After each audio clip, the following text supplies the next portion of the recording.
everyone, welcome to our channel. In today's video, we'll learn how to create Trello due date automations. So for us to be able to begin, as you can see, we're currently on to Trello already and I have chosen Master Board. So for us to be able to add in a due date automation, you should be able to see this icon here onto the upper part of the screen to activate automation. So as you can see, we have a lot of options in here. We have rules, buttons, email reports, and feedbacks. So let's click onto rules in here. And right after, you should be able to see something like this. So here under automation, since we've clicked onto rules, we have here the due date. So you'll just need to simply click onto due date in here. And I have one due date already added in here. To create our own, just click onto create automation in here. And the first step is to add in a trigger. So let's click onto add a trigger in here. So a due date triggers are not retroactive.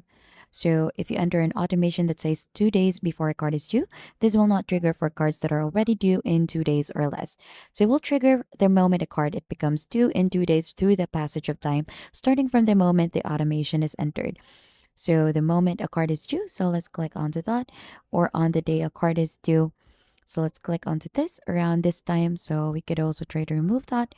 Let's click onto the plus icon in here. Let's select an action right after.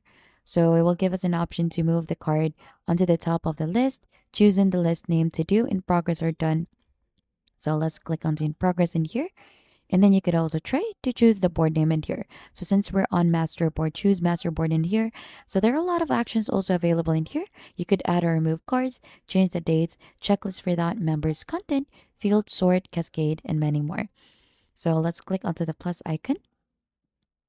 And as you can see, this is what the automation looks like already. So the trigger is on the day a card is due. It will go ahead and move the card to the top of the list of in progress. So onto the board, which is master board. Once done, you'll just need to click on to save. So as you can see, we have enabled already this automation.